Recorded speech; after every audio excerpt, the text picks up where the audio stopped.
Salam Budaya. Dinas Kebudayaan dan Pariwisata Disbudpar Provinsi Jawa Timur menyelenggarakan kegiatan lawatan sejarah Provinsi Jawa Timur tahun 2020, Rabu sampai dengan Jumat, tanggal 19 sampai dengan 21 Februari 2020 di Hotel Insumo Kabupaten Kediri. Acara dibuka dengan penampilan tari Sekar Sumekar yang menggambarkan keindahan bunga yang sedang bermekaran.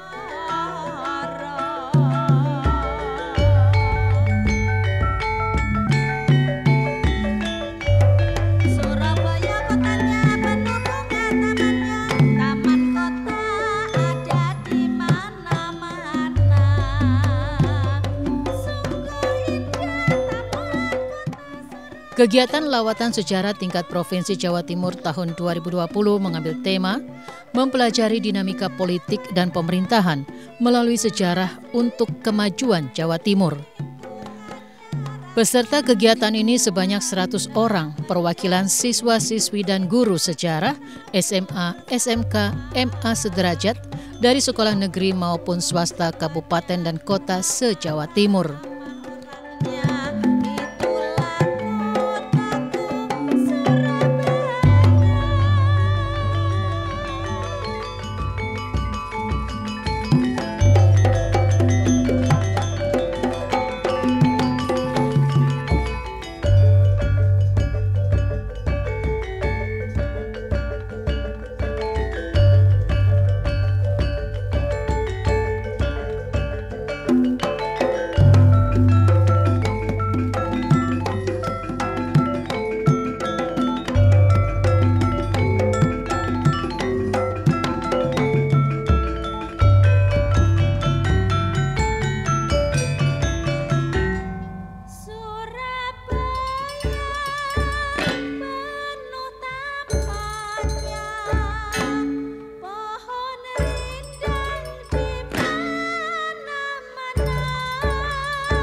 Maksud dan tujuan diselenggarakannya kegiatan lawatan sejarah tingkat Provinsi Jawa Timur adalah sebagai berikut. Menanamkan kesadaran historis kepada generasi muda agar lebih mencintai dan memahami sejarah bangsanya, sehingga sikap dan perilakunya selalu berdasar pada nilai-nilai sejarah.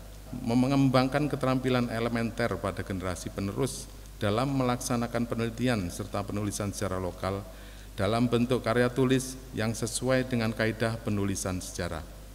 Memberikan metode pembelajaran sejarah yang edukatif, inspiratif, dan rekreatif, sehingga pelajaran sejarah menjadi menarik dan dapat meningkatkan daya nalar dan daya kritis siswa terhadap fenomena yang ada di lingkungan sekitarnya. Peserta akan memperoleh apresiasi pembelajaran sejarah yang lebih intens, karena selain mengetahui juga dapat mengerti dan memahami tentang objek sejarah yang dikunjungi. Memilih 5 orang guru sejarah dan 27 siswa sebagai wakil dari Jawa Timur pada kegiatan lawatan sejarah tingkat regional yang akan diselenggarakan oleh Pelestarian Nilai Budaya atau BPNB Yogyakarta. Lawatan sejarah tingkat Provinsi Jawa Timur tahun 2020 dilaksanakan pada hari Rabu sampai dengan Jumat tanggal 19 sampai 21 Februari 2020. Sedangkan untuk kekunjungan lapangan akan dilaksanakan pada hari Kamis 20 Februari dengan mengunjungi bangunan bersejarah di Kabupaten dan Kota Kediri, yaitu kantor Koramil 0809-11 Pare, ex kantor pusat Kediri Stom Tram, Matscaprits KSM, Jembatan Brawijaya Lama, Markas Polres Kediri atau Benteng Blokwis, ex Rumah Dinas Residen Kediri dan Gereja Protestan di Indonesia Barat, BPIP Immanuel atau Gereja Merah. Bismillahirrahmanirrahim. Seizin Bapak Ibu sekalian, dengan mengucap Bismillahirrahmanirrahim, kegiatan lawatan sejarah tingkat Provinsi Jawa Timur tahun 2020 secara resmi saya nyatakan dibuka. Terima kasih. Ideologi selalu menjadi sebuah pertaruhan ada dan tidaknya sebuah bangsa. Produk regulasi sebuah bangsa pasti backgroundnya adalah persoalan kekuatan politik. Kalau adik-adik tidak pernah atau kurang suka dengan persoalan itu, tentunya ada satu lagi yang ingin saya sampaikan. Adik-adik harus punya ketetapan rasa kebangsaan yang kuat. Kalau tidak, seperti buih di tengah lautan, terombang-ambing hanya dengan sebuah kata-kata tersusun pada satu kalimat yang biasanya lalu memindahkan pikiran-pikiran baik kita terhadap kehidupan berbangsa dan bernegara. Adik-adik nanti akan bersama para narasumber diajak ngerasani perjalanan sejarah yang pernah terjadi di sekitar kita. Dan itu sekali lagi sangat penting. Sehebat apapun kita, kalau tidak ada fasilitas pemerintah yang kuat, kalau tidak ada nilai kebangsaan yang mengakar pada diri kita, kita akan kehilangan momen, kehilangan kesempatan besar yang bisa hidup lebih damai berdasarkan ideologi yang kita miliki. Indonesia Pancasila. Ya, di dalam Pancasila ada apa? Adik-adik harus pelajari betul. Oh, kristalisasi nilai budaya, kristalisasi nilai agama, kristalisasi nilai apapun yang dianggap baik dan pada saat itu dibutuhkan oleh bangsa Indonesia, lalu masuk dalam nilai-nilai Pancasila, sehingga tidak ada pertentangan agama, tidak ada pertentangan apapun, yang ada adalah cita-cita, lalu disimbolkan dengan Bhinneka Tunggal Ika Tadhana Dharma Mangrua yang diambil dari sebuah sastra besar namanya Sutasoma yang ada di Jawa Timur. Kita kalau mau belajar sejarah, insya Allah kebaikan bisa kita cari lagi dan semoga kita bisa mempraktekkan.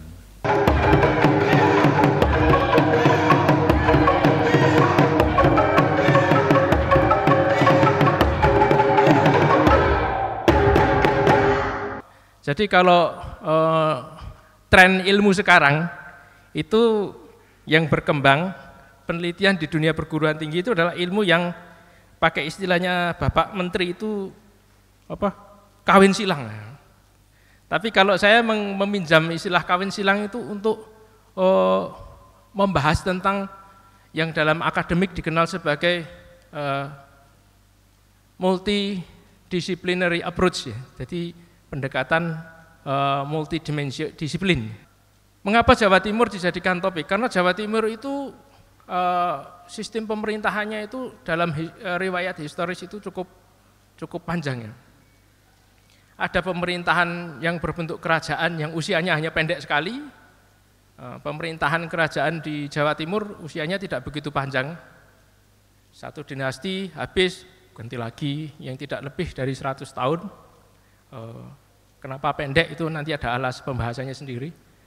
Nah, tapi silih berganti, tidak pernah terputus itu. Dia hanya berpindah tempat, muter gitu ya. Kecuali Kediri itu durasi sistem negaranya paling lama di antara salah satu maksud dan tujuan dilaksanakannya kegiatan lawatan sejarah tingkat Provinsi Jawa Timur tahun 2020 antara lain menanamkan kesadaran historis kepada generasi muda agar mencintai dan memahami sejarah bangsanya sehingga sikap dan perilakunya selalu berdasar pada nilai-nilai sejarah dengan narasumber yang berkompeten. Atau negara-negara pra-industri ya, saya gunakan post-industri dan pre-industri sebagai garis pembatas atau milestone dalam sejarah modern Indonesia.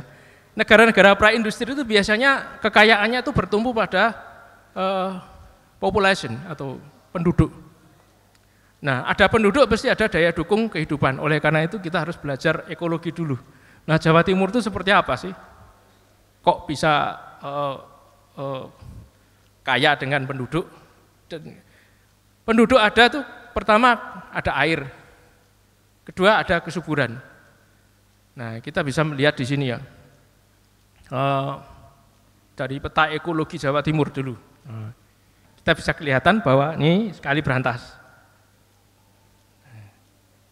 Sini, kemudian ada Bengawan Solo di sini. Bengawan Solo memang sungainya sempat menembus pegunungan Kapur. Nah, ini adalah daerah-daerah sungai. Pemukiman banyak di situ. Pemukiman kuno di Malang itu terdapat banyak di pinggir-pinggir mata air, bukan di Sungai Berantas, karena Sungai Berantas relatif sangat curam ya, untuk sistem irigasi sawah basah yang merupakan basis kehidupan masyarakat Jawa Timur. Kemudian yang ketiga adalah daerah yang terbentuk dari abu vulkanik. Efeknya apa? Maka daerah-daerah abu vulkanik ini daerah yang ini. Nah, ini adalah daerah yang pegunungan. Nah, daerah pegunungan menjadi salah satu penyebab mengapa banyaknya pendarmaan atau candi-candi. Nah, ini menyebabkan banyaknya batu andesit. Jadi di sini itu kebanyakan batu andesit. Di Bondowoso ada banyak kebudayaan megalitik. Di sana banyak megalitik.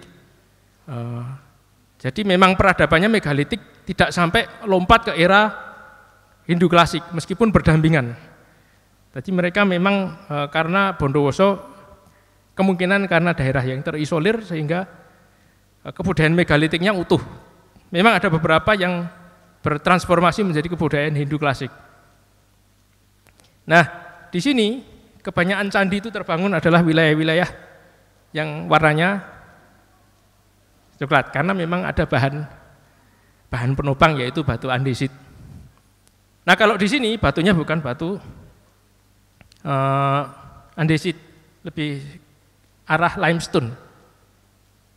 Karakter batu limestone itu kalau sudah awalnya putih, tapi kalau terekspos suhu yang ekstrim, siang panas, lama-lama menjadi hitam dan berongga.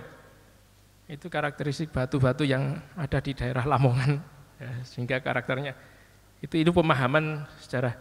Dan kerajaan-kerajaan banyak terbentuk di daerah-daerah yang berwarna hijau. Mengapa? Karena ini adalah air atau daerah yang dikenal sebagai daerah sungai-sungai besar. Nah, Jawa Timur itu menjadi wilayah yang kaya dengan kebudayaan, negaranya banyak, karena salah satu syarat terbentuknya negara itu ada role model, ada model. Bikin negara itu kan harus pakai model. Modelnya dari tiada lain karena faktor diseminasi budaya atau persebaran budaya dari luar. Nah, mengapa budaya dari luar bisa masuk? Salah satunya karena Jawa Timur punya garis pantai yang panjang. Jadi sini kebudayaan masuk dari sini untuk pesisir dan bisa masuk pedalaman lewat kali Berantas, karena itulah saluran-saluran kebudayaan. Jawa Timur dalam epicentrum politik Hindu klasik memang menjadi pusat kekuasaan, yaitu era Kediri dengan Empu Sendok, era Singosari dengan Kertanegara, Majapahit dengan era Hayam Wuruk. Pada era klasik dia menjadi sentral kekuasaan. Ada Singosari itu 2 tempat ya. Pertama di Tumapel, kedua di Singosari sekarang. Kepindahannya kalau tidak salah pada masa Wisnuwardana ya. Pada Raja Wisnuwardana itu dipindah lokasi keratonnya. Nah, tapi pada masa Islam, Jawa Timur sebenarnya menjadi epicentrum kekuasaan, menjadi pusat kekuasaan, terutama Surabaya dengan Pangeran Pekiknya. Tapi Surabaya kalah dalam persaingan politik dengan Mataram, sehingga Jawa Timur karena kalah secara politik dengan Mataram, dia menjadi daerah taklukan. Jadi disebut sebagai Monconegoro. Monconegoro Wetan. Dulu Mataram kuno itu nama lainnya Medang. Ini dari prasasti. Medangi bumi Mataram, Medang. Ya. Nama lain kerajaan Mataram kuno itu Medang. Kemudian Medangi Mamrati zaman Raka Pikatan, Medangi Poh Pitu zaman Dia Balitung, Medangi bumi Mataram zaman Dia Wawa, Medangi Tawanglan zaman Pusendok. Lah, mulai sini. Mulai Medangi Tawanglan zaman Pusendok inilah, maka kemudian pindah ke Jombang. Pertama, dari tadi di Jawa Tengah, di Ratu Boko tadi, pindah ke Jombang. Ya, kemudian nih Medang Watugaluh juga ada di Jombang. Ada Watugaluh di Jombang. Kemudian Medangi Watan zaman Darmawangsa pindah ke Madiun, pindah-pindah. Semula di Jogja, kemudian di Kedu, balik lagi ke Jogja, kemudian pindah ke Jombang, di Jombang 2 kali, kemudian di Madiun. Kemudian nanti ke Kahuripan, ada di Sidoarjo. Pindah-pindah, di awal itu pindah-pindah. Jadi ini kerajaan Medang atau Mataram Hindu itu sejak awal memang berpindah-pindah. Yang jadi pertanyaan, kenapa harus pindah-pindah? Lanjut. Dari prasasti ini kita bisa tahu ada informasi bahwa selama masanya Jayabaya itu ada peristiwa perang. Ya. Di situ disebutkan narasi hadiah untuk rakyat atas kemenangan dalam perang Panjalu Jayati. Panjalu telah menang perang Baratayuda. Ini perang ini ditulis dalam prosa atau karya-karya sastra pewayangan. Ya. Perang Baratayuda yaitu Kurawa melawan siapa? Itu diwayangkan, padahal itu asli.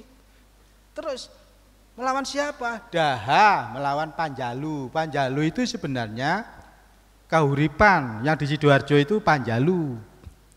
Ya, pada waktu terakhir Darmawangsa itu kemudian meninggal, dilanjutkan Airlangga, itu sudah dipisah sama Airlangga, sudah dipecah. Kahuripan itu dipecah. Airlangga kemudian menempati Daha, kemudian sebagian saudara Airlangga tetap di Sidoarjo, di Panjalu. Tapi begitu masuk ke wilayah, masuk ke periode kerajaan Kediri, Panjalu saudaranya itu menyerbu Daha. Di peperangan itu disebutkan di prasasti itu Kediri atau Daha mengalami kemenangan. Tapi hebatnya para sastrawan itu tidak menuliskan sebuah kata pun bahwa sebenarnya dalam perang Baratayuda itu perang saudara. Enggak. tapi dikiaskan dalam bentuk prosa cerita wayang supaya ditutupi. Ya.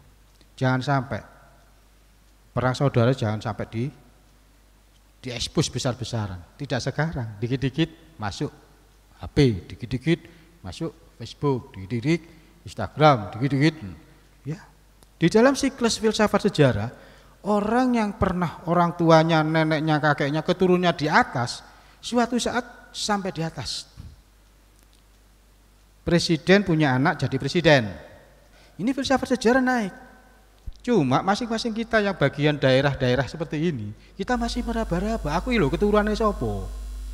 Ketika you sudah mencoba memperbaiki diri, tidak lain kalian itu menuju meraba-raba sopo sih nenek moyangku. Kalau sampai pernah menjadi orang hebat, maka aku dengan sekolah tinggi sampai aku.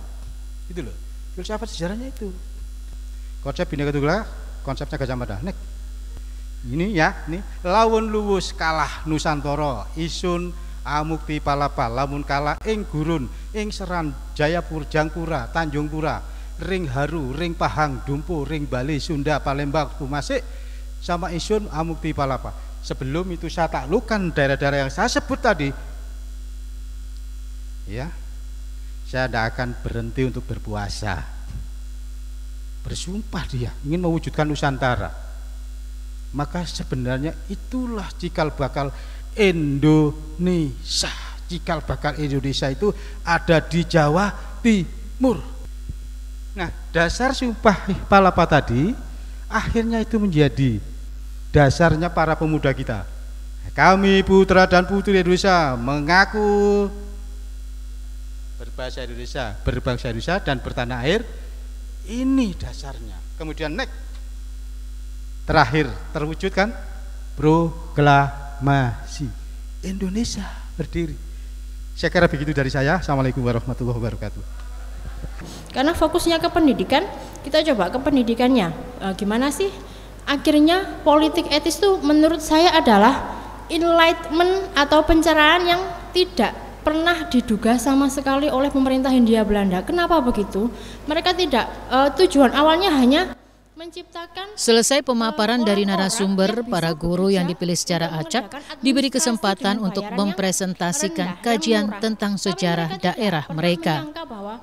Selain itu juga ada penampilan bakat kesenian dari siswa yang hadir. Senjata yang paling dahsyat untuk mengubah sebuah generasi. Mereka tidak memprediksi bahwa meskipun dengan penyelenggaraan pendidikan yang murah, yang rendah untuk generasi Bumi Putra ini, itu akan menimbulkan benih-benih nasionalisme.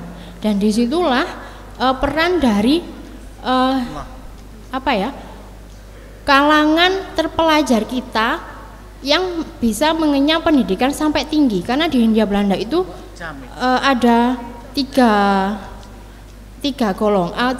tingkatan. Yang pertama dia rendah, menengah, kemudian yang tinggi. Nah, meskipun rakyat biasa itu hanya dapat yang pendidikan rendah bahkan sampai menengah, tapi faham-faham akan cinta tanah air itu mulai tumbuh. Nah, salah satunya itu yang pendidikan menengah itu ada di Kediri. Ada beberapa hal kegiatan yang menjadi ciri khas kegiatan di Trowulan khususnya dalam era modern seperti ini. Yang pertama Festival Pawai Budaya Majapahit. Ini sebagai hari jadi kabupaten kami.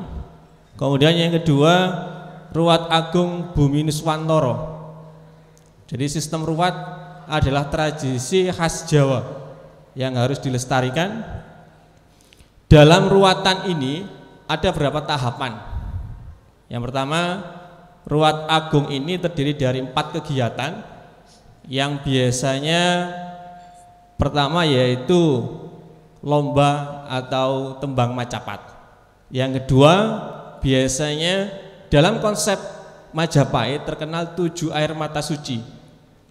Jadi terkenal dengan unduh-unduh petirtaan dengan 7 sumber yang ada di kawasan Trowulan. Dan yang terakhir nanti di sumur atau sumur Upas. Dampaknya perlu Anda pahami semua, yang jelas positif semua. Enggak ada dampak yang negatif karena sesuai dengan kajian saya dari menambah pendapatan, ajang promosi, dan yang paling utama nanti harapan kita masyarakat akan lebih mengenal sejarah setempat, terutama anak-anak milenial itu ketika melihat siapa itu. Waktu habis Pak. Terima kasih.